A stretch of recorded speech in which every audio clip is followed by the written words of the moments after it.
Si je devais constituer une collection de scotch à partir de zéro avec un budget limité, voici les 6 bouteilles que j'achèterais en premier.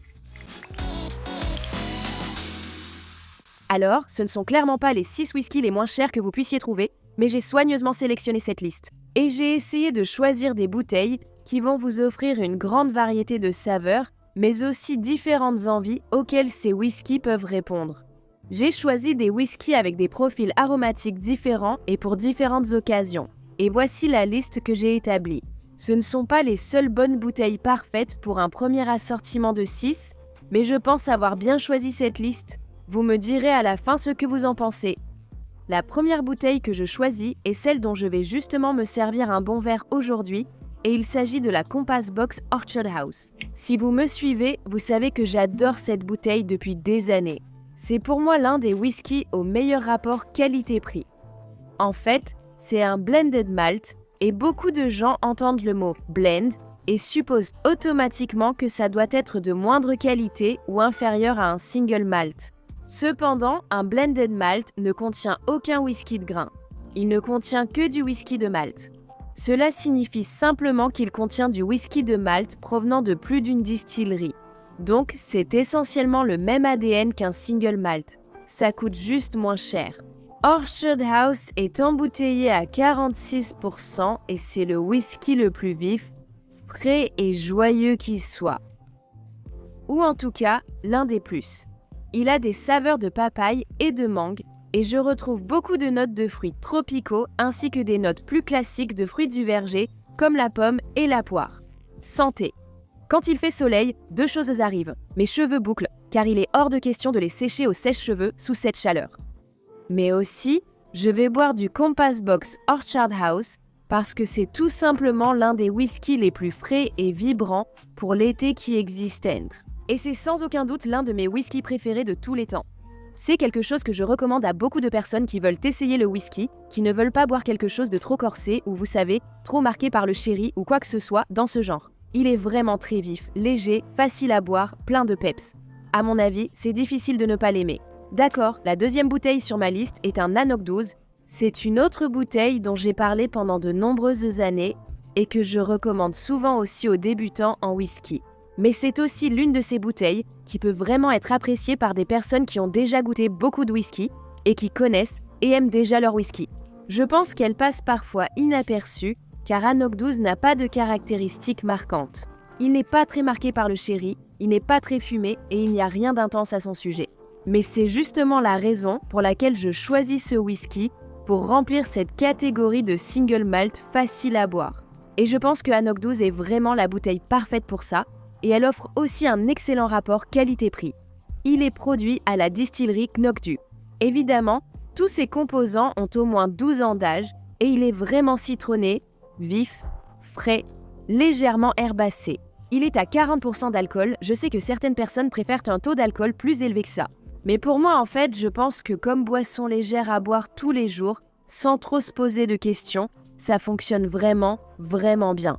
Maintenant, pour la troisième bouteille, je vais choisir Dinston 12 et je veux que celle-ci représente un whisky un peu plus texturé.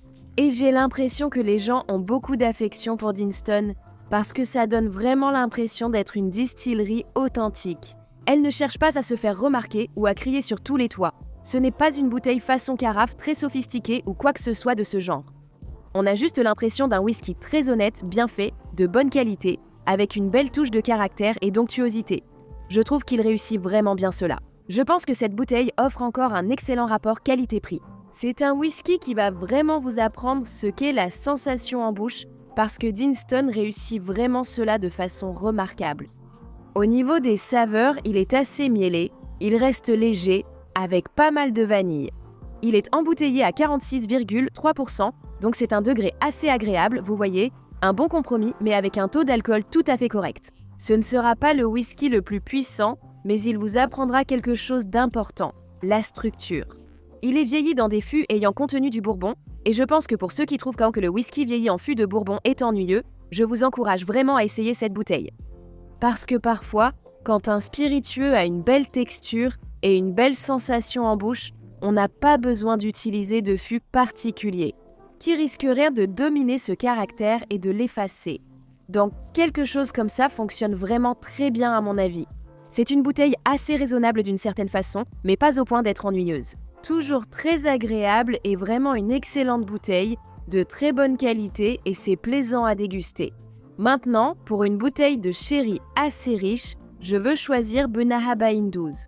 Je pense que cela vous apprend quelque chose. Eh bien, tout d'abord, Bunnahabhain est une distillerie d'Islay, cependant ce n'est pas un whisky tourbé.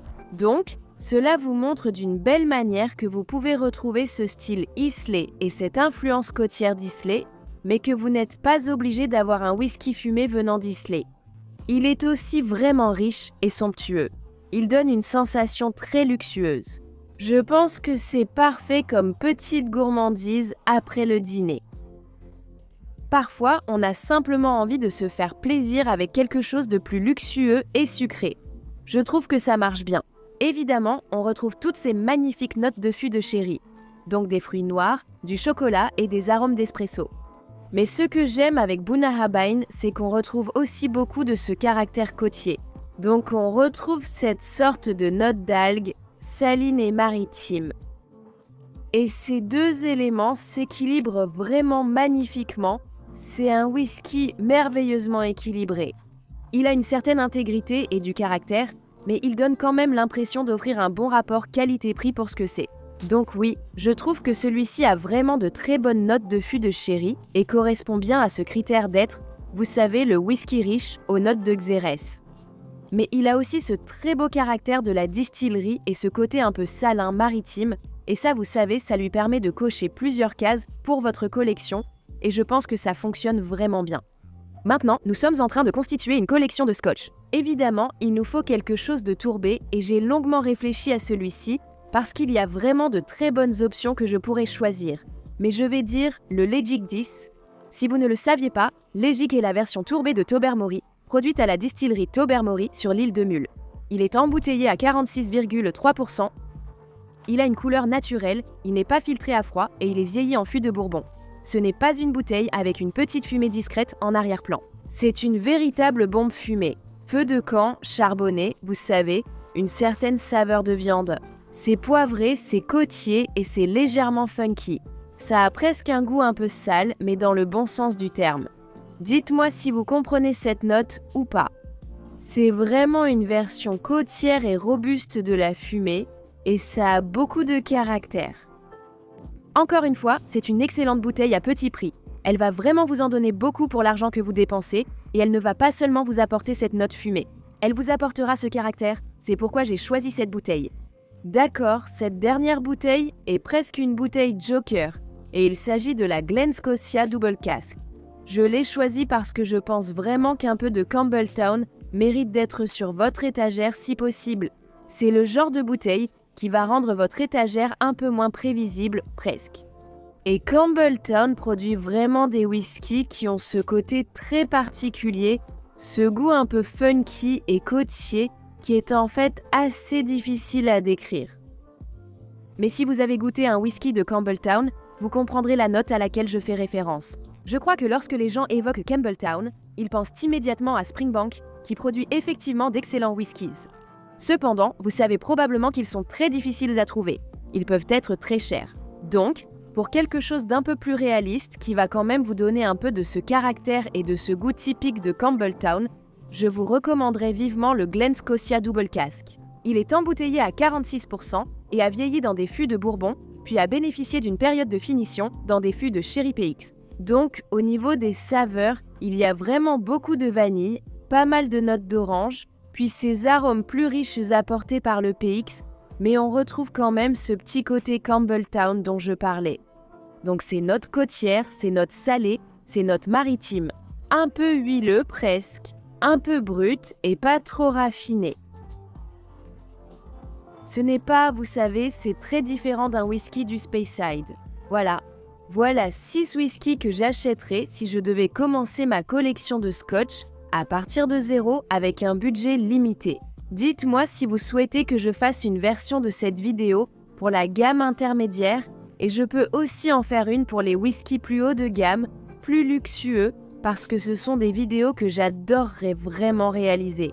Je pense déjà à des éléments à inclure. J'aimerais aussi avoir vos avis en commentaire. Êtes-vous d'accord avec ma sélection de bouteilles? Auriez-vous choisi d'autres choses? Dites-moi ce que vous en pensez. Aussi, c'était vraiment difficile de choisir parce qu'il y a tellement de whisky qui pourraient parfaitement entrer dans chacune de ces catégories et il y a tellement de whisky que j'aime et que j'adore qui rentrent dans ce budget. Quoi qu'il en soit, si vous ne le saviez pas, j'ai lancé une page Patreon dont je laisserai le lien dans la description de cette vidéo. J'y publie du contenu exclusif. Il y a aussi un chat de groupe là-bas. Je suis tellement reconnaissante envers vous tous qui vous êtes abonnés, donc merci beaucoup si c'est votre cas. Et si vous souhaitez vous abonner, vous savez où se trouve le lien. Quoi qu'il en soit, on se retrouve à la prochaine vidéo. J'espère que vous passerez une excellente fin de journée. Nous ne sommes pas là pour ça.